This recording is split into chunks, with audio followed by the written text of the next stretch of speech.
a primeira vez que ele foi para Brasília, só 1 ano, 2 anos atrás, um ano e pouco, foi no ano que o Lula entrou ali, faz 2 anos, ele foi para lá, ele ficou 2 meses lá, e voltou e ficou aqui, e faz agora 3 meses que ele foi para lá de novo, 3 para 4 meses. Descobriram o que ele ia fazer e mataram ele. Mas a ideia dele era ser uma coisa maior. Sim, Ele comentou, chegou a comentar disso, que queria... sim. Ele falava que ia matar gente, Não. ia se Gente, matar. O Alexandre de Moraes. Sim, mas só o Alexandre de Moraes ou... E quem estivesse perto naquela hora, ganha a eleição. Ele foi lá, naquele 8 de janeiro, ele estava lá? Não. Ele disse como é que ele ia matar o Alexandre? Não. Mas falou que ia. Falou que ele falou que mataria, ele se mataria. Virou meio que uma obsessão dele. Sim, tanto que ele me deixou quase louco. Quase louco. Todo mundo aqui na rua de cidade vai ficar louco. Novo ângulo mostra o risco que pessoas inocentes correram na noite da última quarta-feira. Essa imagem inédita de uma câmera de alta definição do Supremo Tribunal Federal mostra como a segunda bomba jogada por Francisco Vanderlei Luiz quase atingiu quem estava saindo do prédio depois do fim da sessão. Bom dia, senhoras e senhores. Hoje é 18 de novembro de 2024. São 8 horas da manhã. Moraes e o chefe da Polícia Federal ligam um novo ataque ao STF ao 8 de janeiro por ter prova de que tio França teve outro cúmplice além da ex-mulher. Enquanto a extrema-direita luta para salvar o projeto de lei da anistia a Bolsonaro e se der aos bagrinhos do 8 de janeiro e chega ao ponto de santificar golpistas graúdos, o sistema de justiça do país prepara duro golpe após o 8 de janeiro de um homem só, no dia 13 de novembro. O novo ataque mostra crescimento da radicalização da direita brasileira, provavelmente devido ao fato de que as punições até agora resumiram-se a bagrinhos. A situação remete ao 8 de janeiro de 2023, mas com abordagem diferente. Um ataque solitário e desesperado, mas que se insere em um padrão maior de violência política e desinformação. Aliás, a violência dos últimos episódios sugerem que o terrorismo que começou com uma bomba no aeroporto de Brasília ganha impulso, pois o ataque da semana passada ameaçou um grupo maior de inocentes que estavam no local. A gravidade do que aconteceu no último dia 13 é tanta que já contamina a eleição presidencial de 2026. Por isso, o ministro Alexandre de Moraes e o ex-diretor da Polícia Federal, André Rodrigues, afirmam com tanta certeza que 8 de janeiro e 13 de novembro estão conectados. Uma certa mídia neobolsonarista tenta desqualificar Moraes e André, dizendo que estão se antecipando, mas a tese é ridícula porque mensagens e rastros deixados por Francisco Vanderlei permitem concluir que as decisões que ele tomou são reflexo do questionamento ao processo eleitoral de 2022, que culminou no 8 de janeiro. E já existem 2 provas de que o autor do ataque não agiu sozinho. A primeira é a ex-esposa do homem, que uma testemunha diz à polícia que o ajudou a planejar o atentado. Em segundo lugar, uma testemunha ouvida pela Polícia Federal na sexta-feira relatou ter ouvido conversa de Francisco Vanderlei Luiz com outro homem na madrugada do dia do ataque. Antes de prosseguir, eu quero pedir a você que acompanha o blog da Cidadania que se inscreva no canal, deixe seu like e compartilhe este vídeo. Manifestantes protestam contra condenações do 8 de janeiro com exibição de fotos de envolvidos nas areias de Copacabana. Veja isso você. O protesto aconteceu em frente ao hotel Copacabana Palace, talvez um dos mais luxuosos hotéis do país, na semana da cúpula de líderes do G20, que reúne as 19 maiores economias do mundo, mais a União Europeia e a União Africana no Rio de Janeiro. Veja o que eles colocaram aqui na areia. Rodrigo Constantino, Paulo Figueiredo, neto do Figueiredo, que ambos estão foragidos da justiça brasileira, Mauro Cid, que confessou que o Bolsonaro tentou um golpe, e outros aí que estão presos. Os manifestantes protestam contra a condenação do 8 de janeiro. Eles usaram as praias da praia de Copacabana, na Zona Sul, para protestar contra as condenações relacionadas aos atos golpistas de 8 de janeiro. Os participantes exibiram cartazes com fotos dos envolvidos no episódio e suas respectivas sentenças em frente ao hotel Copacabana Palace. A manifestação acontece na semana da cúpula do G20. Olha só isso, que falta de vergonha na cara. Aqui a foto do Daniel Silveira. Veja só, o Daniel Silveira, que ameaçou matar ministros do STF. Bom, seja como for, há um recrudescimento da violência no país que já é muito fácil de mensurar. O atentado ao STF em 13 de novembro, no qual um homem se explodiu em frente ao prédio da corte após detonar bombas na Praça dos Três Poderes, evidenciou não só a fragilidade da segurança institucional, como destacou o crescimento da radicalização da direita brasileira. Francisco Vanderlei Luiz, responsável pelo ataque, tinha histórico de apoio a Jair Bolsonaro e havia se candidatado a vereador pelo PL em 2020. Apesar disso, você vai ver aqui que o atentado que contamina 2026 com passos calculados de Lula e Bolsonaro está sendo colocado em xeque. Veja só isso.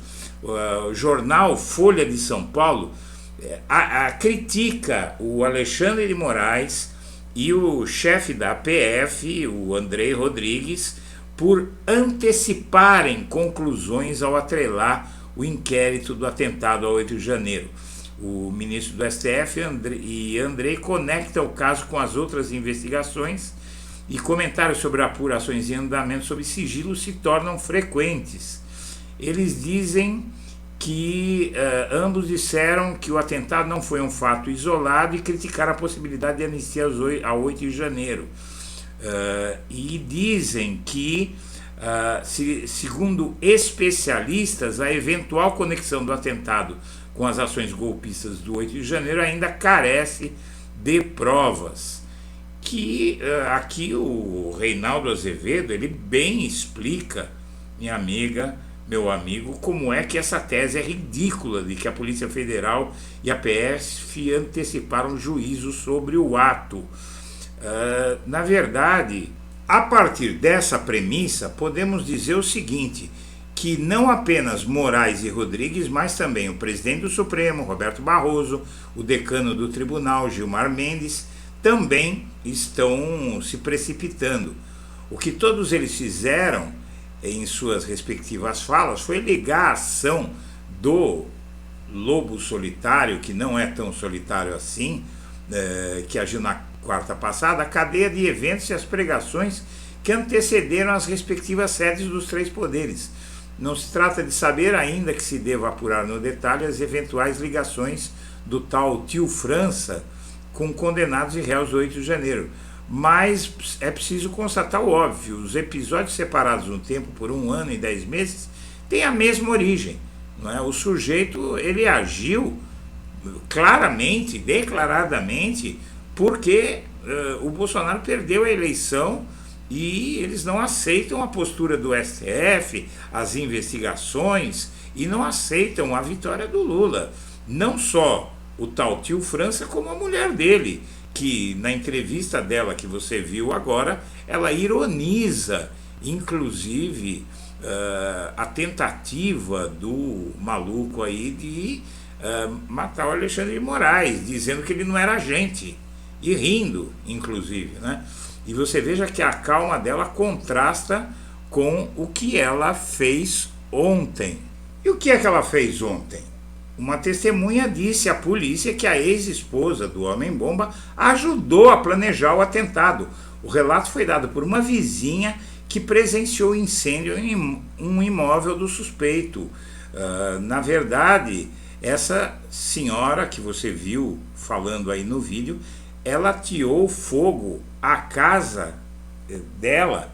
Não se sabe qual a motivação ainda, mas vizinhos viram ela comprar gasolina, chegar no local, jogar gasolina em tudo e tocar fogo. E tocou fogo consigo mesma dentro da casa. E uma testemunha afirma que em vídeo apresentado à Polícia Civil de Santa Catarina, testemunha diz que Daiane Dias, ex-esposa do autor das explosões em frente ao STF, aparece dizendo que sabia do plano do ex-companheiro e que deveria estar lá com ele. Nas imagens gravadas instante após o imóvel do suspeito pegar fogo no Rio, a mulher chega a dizer que planejou o atentado junto do ex-marido. E agora aparece isto. Imagens mostram que pessoas, você vê aqui nesse início aqui do vídeo, uma pessoa, algumas pessoas aqui, você veja, aqui estão as pessoas que estavam lá de fora do Supremo, e aí você vai ver a explosão de bomba de novo, né? Olha, tá vendo ali? Explodindo, todo mundo saiu correndo, olha só. As outras pessoas correram risco, podia ter ocorrido uma tragédia. Se o homem chegasse mais perto e lançasse a bomba no meio dessas pessoas, seria uma carnificina. Muito bem, o fato é que tudo isso está contaminando a eleição presidencial de 2026. O fato é que surge um novo suspeito de cumplicidade, de ter ajudado o agressor no seu intento no STF. Você tem aqui uma matéria falando sobre o que se sabe, que diz o seguinte: uma testemunha ouvida pela Polícia Federal na sexta-feira relatou ter ouvido uma conversa de Francisco Vanderlei Luiz com outro homem na madrugada do dia do ataque. O diálogo foi relatado pelo morador de rua Ailton Bezerra, de 56 anos, e teria ocorrido no estacionamento 4 da Câmara dos Deputados, onde Francisco deixou seu carro e também mantinha um trailer alugado. O Bezerra afirmou ter dito aos agentes da Polícia Federal que ouviu Francisco chegar de carro no estacionamento na madrugada do dia 13, dia dos ataques, e minutos depois um homem fala com ele: a porta está aberta. Em seguida o homem-bomba responde: vamos subir para cá.